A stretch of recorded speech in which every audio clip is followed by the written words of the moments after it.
you're welcome to take a step forward. One at a time. And I don't want to see anyone trying to cheat. Tell you what, you take the first crack. Put it right here. Halo guys, bertemu lagi dengan Alvin di Chipman Film. Kali ini Alvin akan menceritakan alur cerita film yaitu Kung Fu Hustle, film yang paling berkesan di masa bocil Alvin itu guys. Tanpa banyak bacot, kita langsung saja ke alur ceritanya.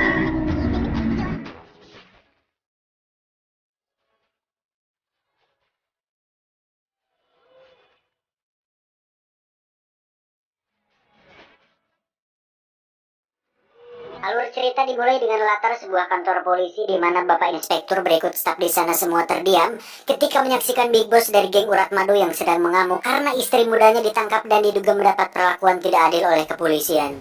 Dua personil polisi pun babak belur karena menjadi korban kemarahan geng tersebut.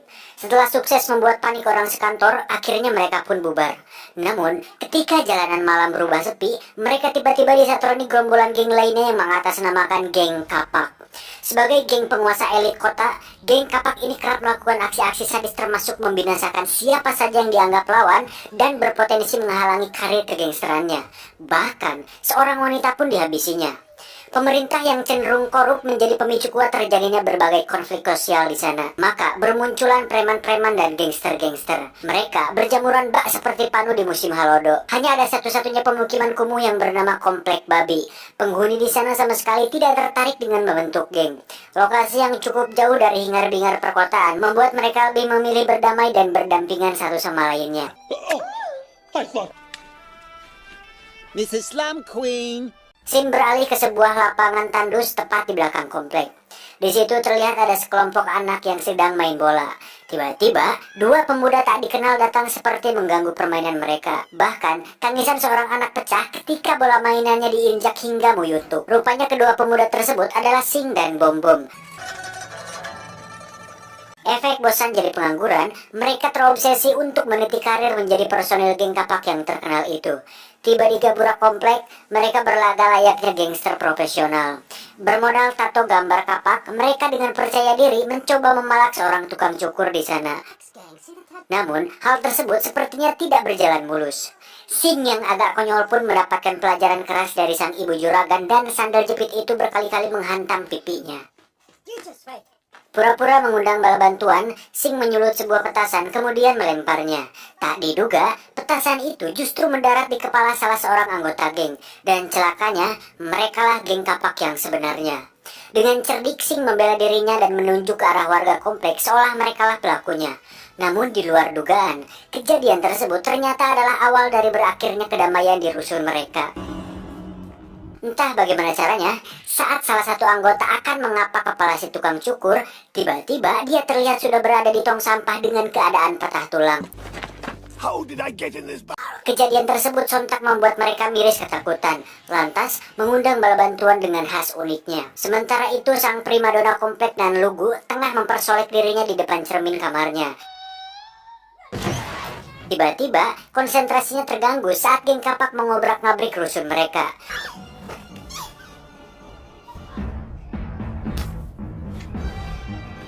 Bahkan, Kakak Sum selaku presiden geng seperti hendak membakar hidup-hidup seorang ibu dan anak untuk mengungkap pelaku perlawanan terhadap kurawannya tadi.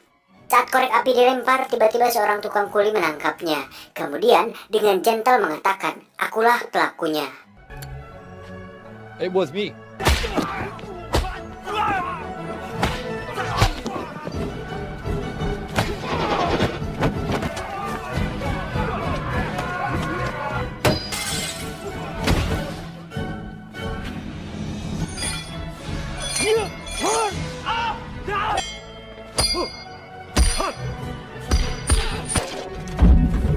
Dari situ terjadilah pertarungan di mana tiga anggota dari rusun berhasil mengalahkan hampir semua anggota geng yang ada.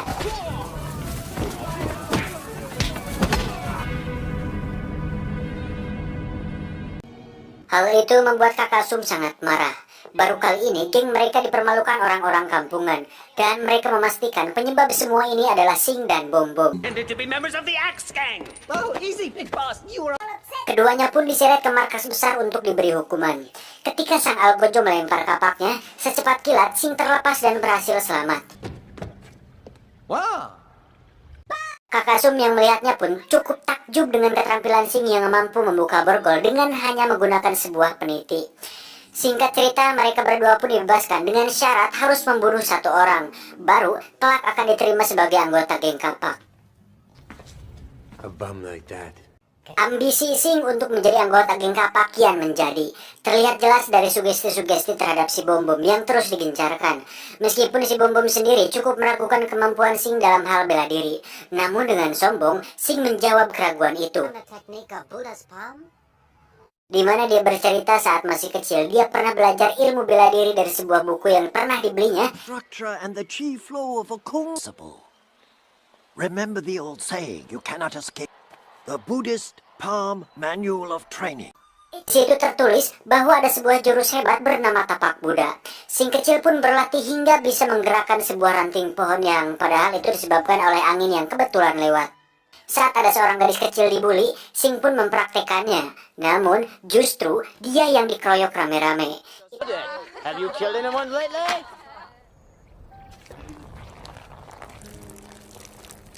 A bunch of losers. Diceritakan esok harinya, ketiga orang pahlawan ini malah dimarahi oleh juragan rusun cerewet itu. Oh, she's gonna drown in her own tears. Once a pansy, always a pansy. What's wrong with red underwear? I'm grateful, and you should try to be more appreciative. Of what? Every single cup. Don't worry, guys. I'll pay the bill. Di sisi lain, warga komplek justru membela ketiganya. Alih-alih mempertanyakan keberadaan si ibu juragan pas terjadi kerusuhan itu, lantas mengejeknya dengan panggilan lemak babi. Tak terima diajak warganya, dia langsung teriak. Namun, teriakannya itulah yang membuat gendang telinga hancur, bahkan gelas pun pecah. Di sisi lain, Sing yang sedari tadi mengendap-endap dari kejauhan, tak tahan mendengar nyanyiannya. Namun, ambisinya yang semakin kuat menjadikan kesempatan ini untuk sebuah percobaan pembunuhan. Namun, apa yang terjadi? Bidikannya malah meleset 180 derajat.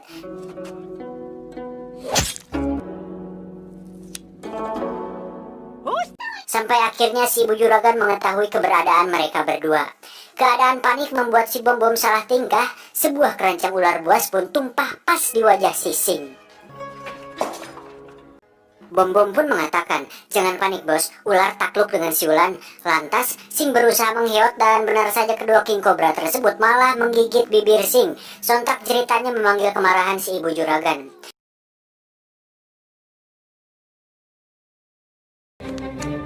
Yes! Start di depan ternyata lebih menguntungkan Sing. Namun trek lurus menjadi titik kelemahan si ibu juragan dan hampir saja menyalip Sing. Untungnya tikungan di depan kembali memperlebar jarak dan Sing sementara masih tetap memimpin. Sial, jebakan Super Bolt memaksa Sing mengerahkan jurus pipi menggaruk aspal.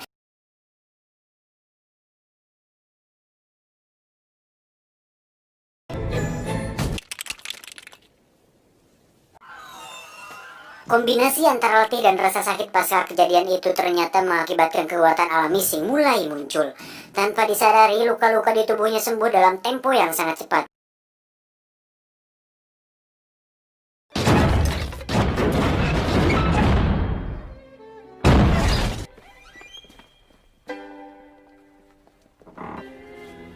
What are you doing here? Waiting for your wounds. Did you see a doctor?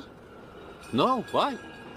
Shin kembali beralih ke markas besar geng kapak, di mana dua orang pendekar kecapi datang sebagai tenaga profesional dan sengaja di-booking oleh Kakak Sum untuk membayar kekalahannya tempo hari. The number one, expensive but totally reliable. They are worth it. Semenjak itulah terungkap bahwa faktanya di komplek kumuh itu terdapat beberapa jawara kungfu hebat, seperti si tendangan 12, si pukulan tangan besi, dan si tongkat 6 penjuru.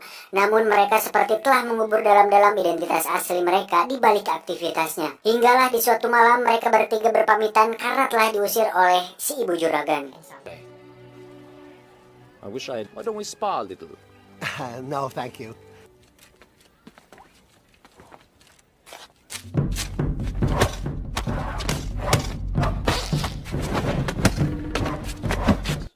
until we shall meet again. Di luar dugaan, malam itu akan menjadi sebuah bencana tatkala para pendekar kecapi tadi berhasil menerobos ke dalam komplek dan menebas kepala si tendangan 12 hingga terputus jatuh ke tanah. Sedangkan di dalam kiosnya, Taylor atau si pukulan besi, dia tengah berjibaku meladeni gempuran pendekar kecapi lainnya.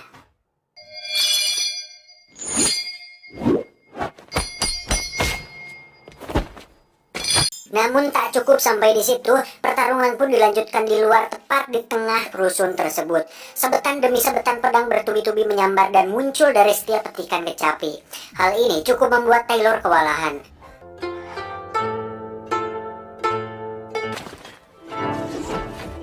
Situasi tersebut memancing keluar si Donat atau pendekar tongkat yang datang untuk membantu perlawanan. Sementara itu dari sisi jauh halaman, Presiden Kakarsum bersama asisten girang melihat kliennya unggul. Berbeda dengan si juragan rusun, dia justru nampak sangat gusar karena keributan yang tengah terjadi di sana. Tanpa dihiraukan sedikit pun, sekonyong-konyong pertarungan itu kembali berlangsung sengit. Namun, karena tak tega melihat kedua warganya tersiksa, si bapak juragan turun tangan menghadapi mereka. Disitulah akhirnya terungkap bahwa kedua juragan ini ternyata memiliki ilmu bela diri yang lebih hebat dari yang pernah kita lihat sebelumnya.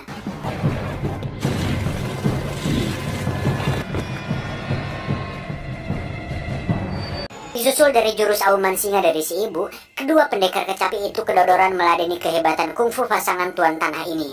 Mau tidak mau, mereka harus menyerah dalam keadaan buligir dan hanya menyisakan kolor jinah di tubuh keduanya.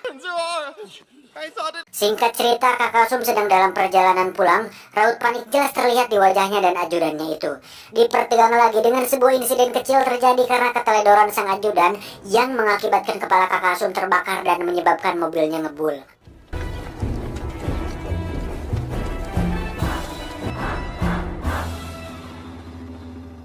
Sedangkan di dalam rusun, suasana duka menyelimuti seiring kepergian 3 pendekar yang gugur dalam pertarungan semalam.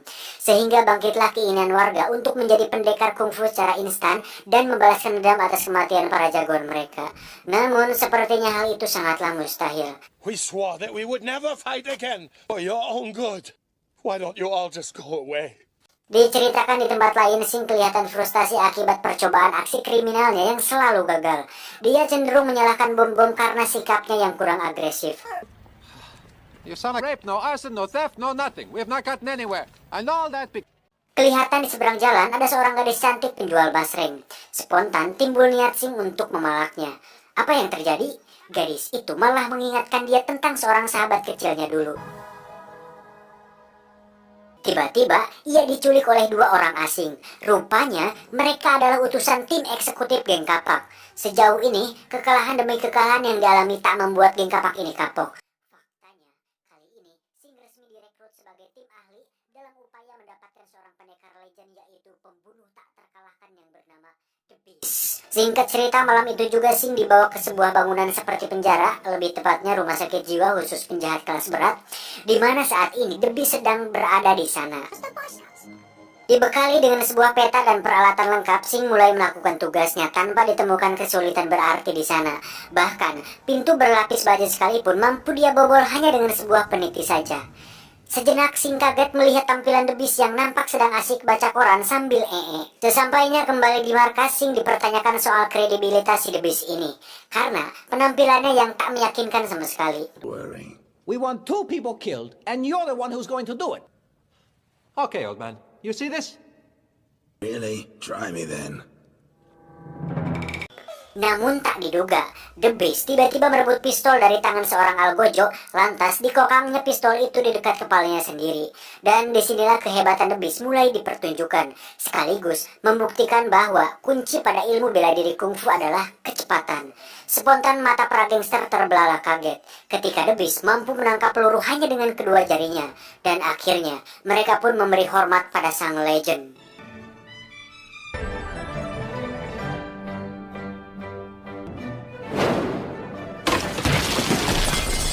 Tak lama kemudian, The Beast menemui pasangan juragan rusun yang ternyata sudah ada di ruangan sebelah markas itu. Is that other aura telling me? That is the decision. Shall we?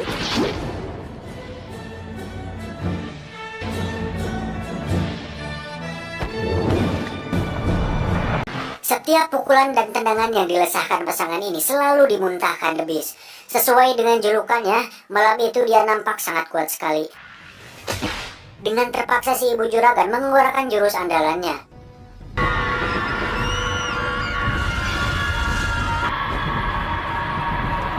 Namun anehnya, Beast masih saja kokoh dan seperti kurang begitu merasakan efek dari teriakannya itu. Hingga pada saatnya si ibu mengerahkan kemampuan loudspeakernya.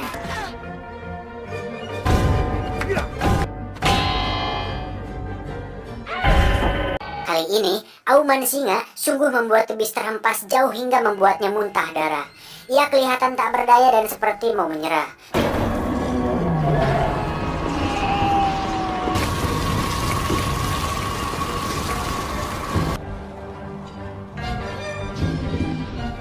Wait.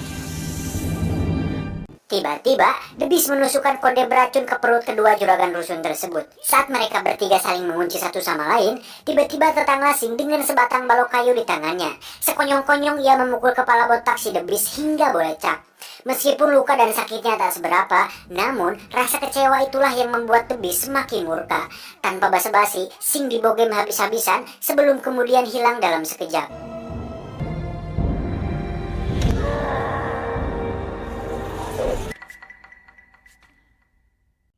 Karena merasa kecolongan, Kakasum jadi kena getahnya saat The Beast memukul kepala Kakasum hingga lehernya berputar 360 derajat lalu tewas saat itu juga. Sementara itu di sebuah kuil kecil, juragan rusun sedang menangisi kondisi Sing, orang yang telah menyelamatkan keduanya. Kondisi luka parah yang dialami Sing seperti mustahil untuk disembuhkan kembali. Namun setelah dicoba sebuah metode pengobatan Cina kuno, kemustahilan itu seketika terbantahkan. Ternyata Sing telah memiliki aliran Qi sejak lahir sehingga dia bisa sembuh begitu cepat.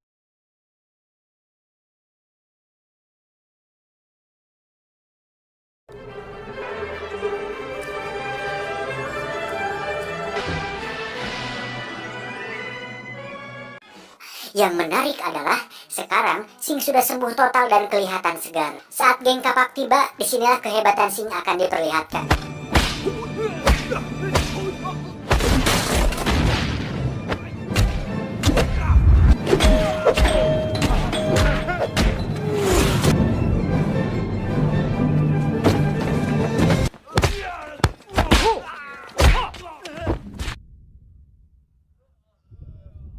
Not bad. Now what?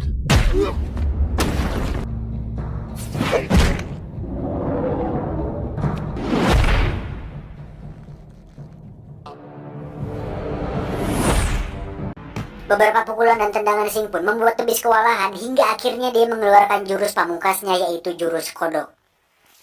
Dengan segenap kemampuan, Sing berusaha untuk mengimbanginya. Namun sepertinya jurus itu terlalu kuat baginya. Sehingga ia sempat sedikit keteteran menahan serangannya dan kemudian terhempas jauh ke angkasa.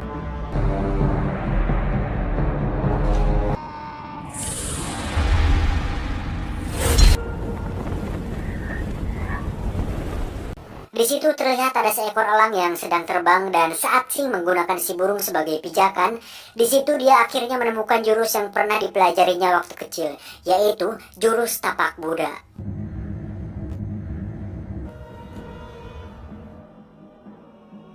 Dua juragan yang melihatnya pun hampir tidak percaya melihatnya karena mereka tahu bahwa jurus tapak Buddha sudah lama punah.